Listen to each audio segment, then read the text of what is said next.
Good day, everyone. For today, we will categorize when a system of linear equations in two variables has graphs that are parallel, intersecting, and coinciding. For our activity, we need to graph the following system of linear equations in two variables and tell whether the lines are parallel, intersecting, or coinciding. For A, we have x plus 1 is equal to 3 and x minus 2y is equal to negative 6. For letter B, 2x minus y is equal to 1, 2x minus y is equal to negative 5, and for letter C, 2x minus y is equal to 1, and 4x minus 2y is equal to 2.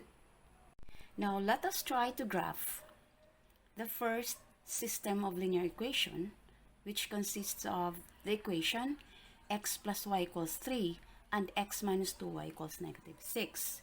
We'll use this table of values, this table for the first equation, which we will call line 1, x plus y equals 3, and this table will be for our line 2, which is x minus 2y is equal to negative 6. Now, in my first table of values, I will be assigning values for x. Now, I will try to make use of values along the x-axis, which covers from the left and right side of my Cartesian plane. So, I make use of values which are negative 3, negative 2, 0, and positive 2. Now, remember, you will assign your values for x. Then we solve for y. For the first one, if I let x equal to negative 3, then I come up with, I substitute the value of x here. This becomes negative 3 plus y is equal to 3. Then transposing this to the right side, y now becomes 3 plus 3. Therefore, y is equal to 6. In other words, if x is negative 3, then y is 6. Next, if my x is equal to negative 2, then I substitute the value of x, which is negative 2, plus y is equal to 3. Transposing negative 2 to the right side, then I come up with y is equal to 3 plus 2, which is equal to 5. So, if my x is negative 2, then my y is 5. Now, looking back to our equation, which is x plus y is equal to 3, if my x is equal to 0, then I will come up with 0 plus y is equal to 3. Therefore, y is equal to 3. Now, my y here, if my x is 0, is 3. Now, letting x equal to positive 2, if my x is equal to 2, then I will come up with 2 plus y is equal to 3. Transposing 2 to the right side, y now becomes 3 minus 2, and that is y is equal to 1. In other words, if my x is positive 2, then my y is 1. Now, using my second equation for this table of values, I again assign values for x. In this time, I will make use again of values to the left and right side of my Cartesian plane, negative 2, 0, and 2. So, I will have the values of x negative 2, 0, and positive 2. So, if I let x equal to negative 2, using this equation, I will come up with negative 2 minus 2y is equal to negative 6. Transposing this to the right side, I come up with negative 2y is equal to negative 6 plus 2, and this becomes negative 2y equals negative 4. Dividing both sides by negative 2, then I come up with, this cancels out, y is equal to negative 4 divided by negative 2 is positive 2. So if my x is negative 2, then my y is positive 2. Using the same equation here, I make use of x is equal to 0, then I will have 0 minus 2y is equal to negative 6. And negative 2y is equal to negative 6. Dividing both sides by negative 2 cancels, this one cancels out. Therefore, y is equal to negative 6 divided by negative 2 is positive 3. In other words, if my x is equal to 0, my y is 3, and then I substitute that here. This is 3. And then, if my x is 2, so if I let x be equal to positive 2, then using this equation again, this is 2 minus 2y is equal to negative 6. Then negative 2y is equal to negative 6. Transposing this to the right side, this becomes negative 2. And this is negative 2y is equal to negative 8. Dividing both sides by negative 2 because we want to get the value of y. Therefore, y is equal to negative 8 divided by negative 2 is positive 4. So if my x is 2, then my y is 4. I put it here, 4.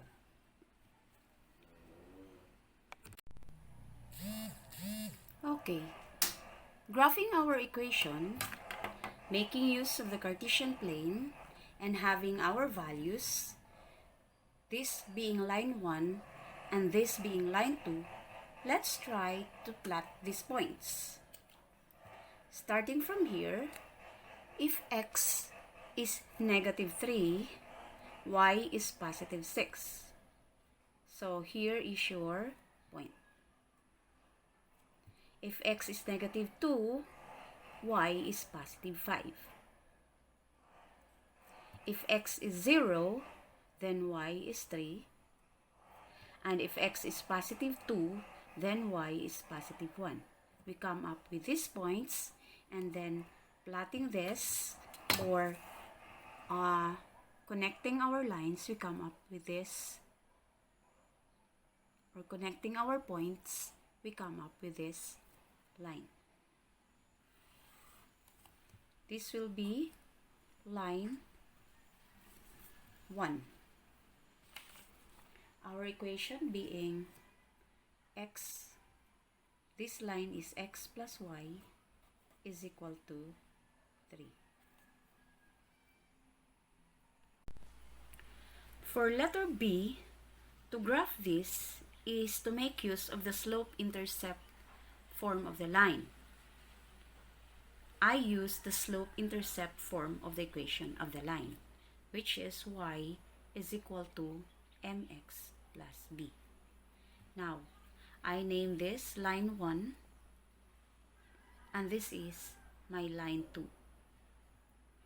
Okay, for line 1, 2x minus y is equal to 1. I want to transform this into this form. So to transform that is I leave negative y on the left side, and I transpose positive 2x to the right side becomes negative 2x plus 1. Now I want to make this positive, so I multiply both sides by negative 1.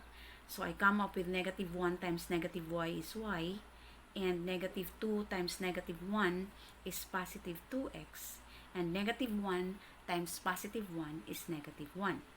From this, I will have m, which is positive 2, and b, or the y-intercept, which is negative 1. So for this equation, or for line 1, I have a slope of positive 2 and a y-intercept of negative 1. Okay, for line 2, the equation being 2x minus y is equal to negative 5, I transform this again into the y equals mx plus b form. This becomes negative y, equals, transforming this to the other side or transposing it to the other side becomes negative 2x minus 5.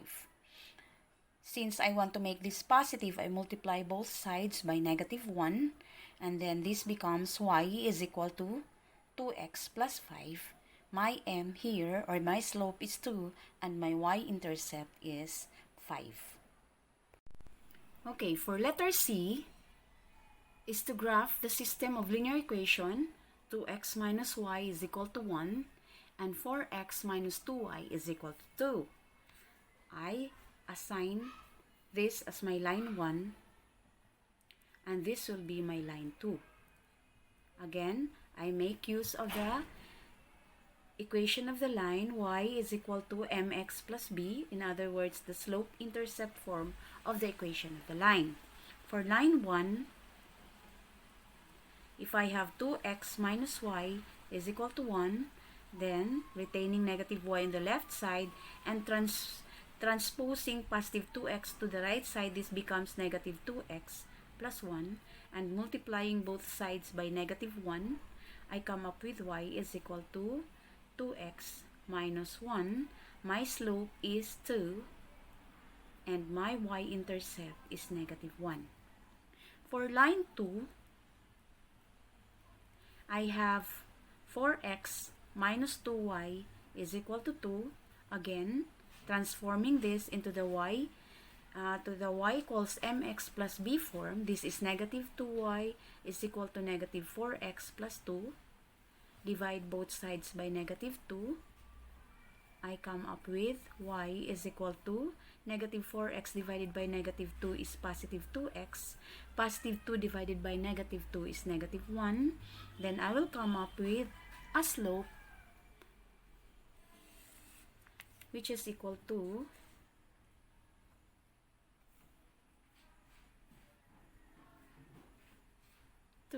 and the y-intercept of equal to negative 1. Okay, graphing this using the slope-intercept form of the equation of the line, we need to have a slope and a y-intercept.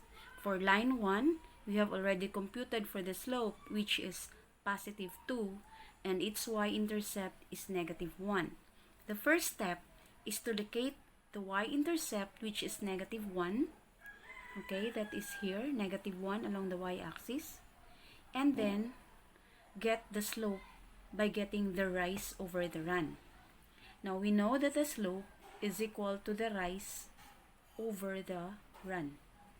In this case, our rise is 2 and our run is 1. So from here, we go 2 units above. That is, from here, count 1, 2, and 1 unit to the right being our run.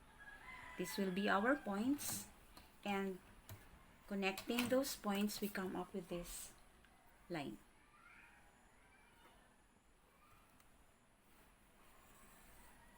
This will be our line 1. For line 2, we have already computed our slope, which is 2, and our y-intercept, which is 5. Again, we locate first our y-intercept, which is 5 units above the x-axis, and that would be positive 5. 1, 2, 3, 4, 5, and this is our first point. Our second point is the rise over the run, which is our slope. Our slope is rise over run, and our rise is 2, and our run is 1. So from here, we count 2 units above, that's 1, 2, and 1 unit to the right. This will be our second point. Connecting the points, we come up with this line. Now, this is our line 2. Notice that we have 2 lines which are correct, parallel. These lines are parallel lines. Now, what did you notice about our equation? From our 2 equations, we come up with 2 lines which are parallel because our slopes are equal. So, the slope of the blue line is equal to the slope of the pink line. In other words, if you have a system of linear equations having equal slopes, then you expect two parallel lines. Okay, to graph my lines, making use of the slope-intercept form of the equation of the line, I locate first the y-intercept of my line 1, which is -1, and that is 1 unit below the x-axis at -1 along the y-axis, and counting the rise over the run, which is +2, then I count 2 units above, and that would be 1, 2, and 1 unit to the right being my run. This will be my second point, and connecting those points, I come up with this line. This being my line 1. Okay.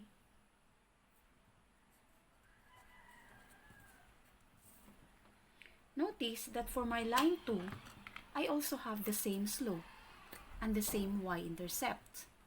My y-intercept is also -1, and my slope is 2 units above and 1 unit to the right, and this will be my other point. So I come up with this line, which is, yes, correct, coinciding. These lines are coinciding lines. In other words, line 1 overlaps with line 2. This will be my line 2. In other words, if I have a system of linear equations having equal slope and equal y-intercept, then I will come up with coinciding lines.